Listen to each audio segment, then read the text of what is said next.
text comes today from excerpts from the chapter 2 of Genesis, the New Revised Standard Version.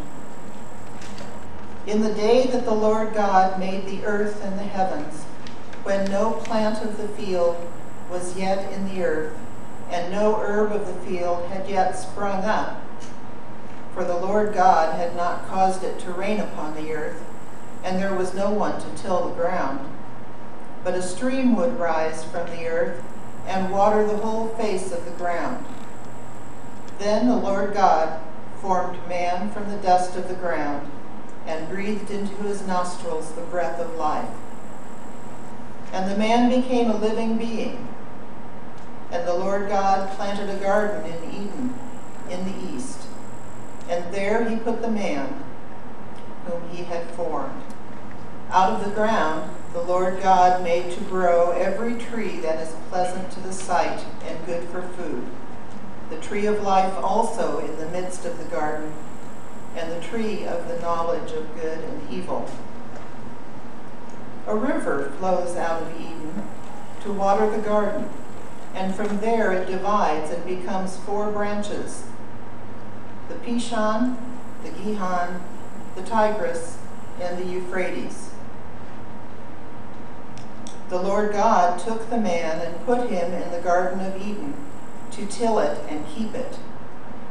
And the Lord God commanded the man, "You may freely eat of every tree of the garden, but of the tree of the knowledge of good and evil you shall not eat.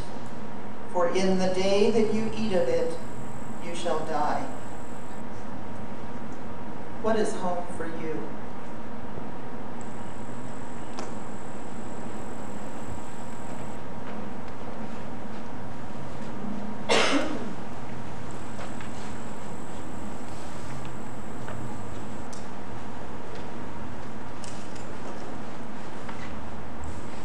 When you're a preacher and you get one of these passages that everybody knows, there's a little bit of fear that comes up in you, like, do I have anything new to say about this?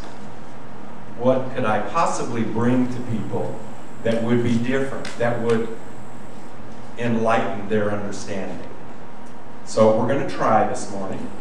I've spent a lot of time thinking about this, and I want to talk about home, using the Garden of Eden as the backdrop.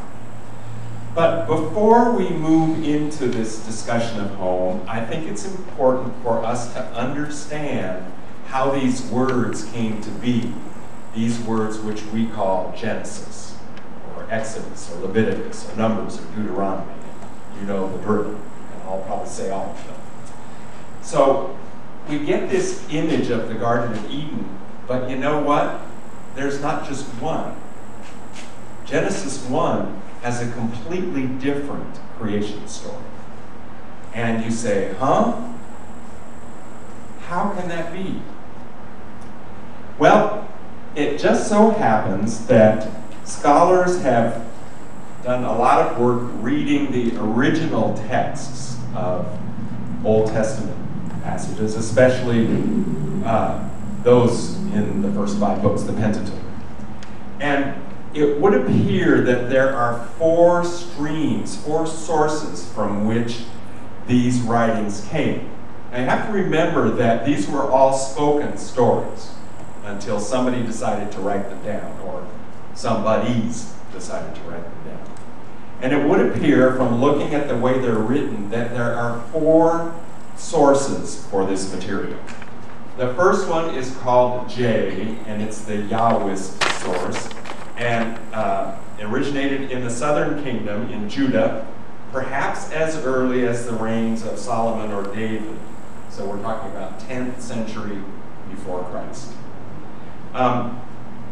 In these Yahwist passages, God is called Yahweh. That's why it's called the Yahwist writings, because the original text shows that God is called Yahweh. And Genesis 2, our passage for today, comes from this tradition, which focuses on God's promises for salvation and the importance of cultic worship, of worship together. The second group, the E group, is the Elohists. And it developed in the northern kingdom, or Israel. What we call Israel in the early days. There were tribes in the north called Israel and the south called Judah. These groups refer to God as Elohim. The other ones are the Yahweh's God is Yahweh. In this group, it's Elohim. And it focuses less on temple worship, more on morality and Israel's proper response to God. It's kind of faith and fear of the Lord for the Elohists. The Deuteronomists, if you can say that, were in about 7 to 6 BCE. It's the most clearly independent source of material, and they were responsible for writing Deuteronomy and most likely the historical books of Joshua through 2 Kings, not including Ruth. And they focused on all the bad things that happened to the Israelites, saying they're God's punishment for the grave sins of the leaders and the people. And finally, the priestly, or P source, which was written in the 6th century BCE, during and just after the Babylonian exile. And the focus here is Jewish people's religious identity found in proper worship and special laws, not in the religious identity in a king. So it moves away from kingly to priestly, and it focuses on ritual. And Genesis 1 creation story comes from this tradition. So, in Genesis 1, we get the part that says, on the first day God created, on the second day, on the third day. And at the end, God created human beings together. Male and female, God created them. That story ends in, I don't know why it lops over into Genesis 2, but it ends with the 3rd verse of chapter 2 of Genesis. And then starting in Genesis 4, we get this other story in which humans are created. Well, the man is created first, then the ground and the plants and the animals. And then, in order to make the man feel more happy, God takes a rib from Adam's side and creates woman. And the word woman literally means of man. So these are two very distinct stories. And it makes me think that probably the stories have something behind them, that they're not historical so much as metaphorical. What are these stories trying to tell us? What can we get out of these amazingly beautiful stories that can help us live our lives today? So we had a great Bible study, small but powerful group on Wednesday, and we talked about this. What is this story about? What could it possibly be? And when Adam and Eve are banished from the garden, does that mean God got mad and kicked them out? Or could it possibly mean they learned all they needed to know and they were ready to seek home, to find a home elsewhere? It's kind of like when kids grow up. There comes a time when they've eaten off from the tree of the knowledge of good and evil, and you say, okay, you're gone, right? Are you with me? Yeah. I'm not getting much response, okay. It's heady stuff, and I think these stories call us to imagine what they're telling us, rather than just merely accept them as historical fact. We know it can't be historical fact because they're both different, so which one's right? And as Rodney so aptly said, he said, all right, Adam and Eve had 2 sons. Where did their sons' wives come from? So if you get hung up in the historicity of it, you kind of lose the point. So when thinking about the Garden of Eden as a birthplace, as a home where we grow and learn, being nurtured along, and that when we've learned what we need to learn, we move on to other home. Now in the Middle East, that other home would still involve extended family, so it's not like you move to a whole other country, but you set up housekeeping on your own.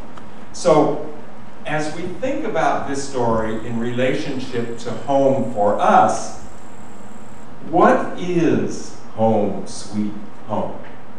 What are some of the characteristics of home that you can identify? Safety. safety. Unconditional, well, no, conditional love. Conditional or unconditional? Well, depending on what home you have. It's either unconditional or conditional. There's love. Yes, all right. What else? Comfort. Comfort. Feeling settled. Feeling settled. Feeling settled. Place of belonging. A place of belonging. Home is a very powerful image for us.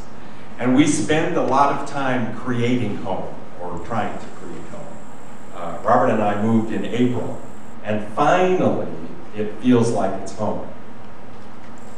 There were some discussions about what would go where and what pictures go on the wall, and you all know how that works when you live in family with somebody else. But finally, both of us are now saying this really feels like home. And I think it's because all of these things that we mentioned have happened, or they feel like they've happened, at least for the moment. I think home is something that's constantly being created. You don't create home and then it's home forever. It can get bad, it can go bad. And I think that what we're seeing in the refugee crisis today is an example of that. And I was thinking about this whole concept of your home becoming an unsafe place, the mouth of a shark. And what does that mean? What can you possibly do but leave? And then where do you go? And I was thinking about this whole concept of borders. And I found this great graphic that shows the outlines of the countries and the labels that go on those countries. But you know what? If you looked at it from space, there's no lines. There's nothing that says Oregon is up there on the U.S., Africa and Alaska's at the top, and all the different borders that we have drawn, that human beings have created to separate ourselves. Now, in some cases, that separation is a clear way of finding safety.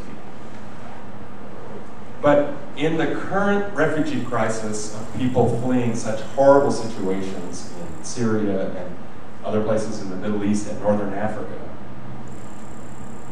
isn't compassion something that we're called to do? And hospitality? From the very earliest times in Hebrew tradition, hospitality was a #1 goal. That when someone comes to your house, you treat them as if they were family. And we saw in that passage from Leviticus, a book that we don't quote a lot because it has some really weird stuff in it, but it says, treat the alien as a citizen. I think we're called to compassion, just like the words of Imago Dei, called to compassion. And that what we do as a result of being Christian is offer hospitality. Now, we have to find ways to do that. But every Sunday in this very place, we say, wherever you are and wherever you are on life's journey, you are welcome here. And we really mean it. I have to tell you, I had the most heartwarming experience this week, right in this very place. Because there's been a homeless woman named Phyllis who works in the garden who needs a place to stay for a limited time. She's getting into an apartment and she's been sleeping in parking lots in her car, not safe. So we decided we have a room where Levi was staying and he's now moved on. And why not offer that to Phyllis? So Ron sent an email out to the council asking for what people thought. Every single response said something like, we must do this. And I have to tell you, that warms a pastor's heart big time. Amen. Because we're responding to the need with compassion, with hospitality, in a way that Jesus asked us to be. That doesn't mean that everything's hunky-dory and all goes well, but it means we are willing to take the risk to offer hospitality and to be compassionate. And I have to tell you, there's a lot of rhetoric on the campaign trail these days that is not Christian. It simply isn't. So when you hear people talking about we need a 30-foot wall to keep all those bad people out, think about who we are called to be? And how can we manage to live with people who are different from us? And how can we set up compassionate laws that allow for asylum for people who would be killed if they stayed in the shark's mouth, what was their home? So, as you leave today, seeking home in new and amazing ways, keep in mind all those who have to leave what was home in search of a new home, one that will offer them all those characteristics that we talked about earlier. Amen.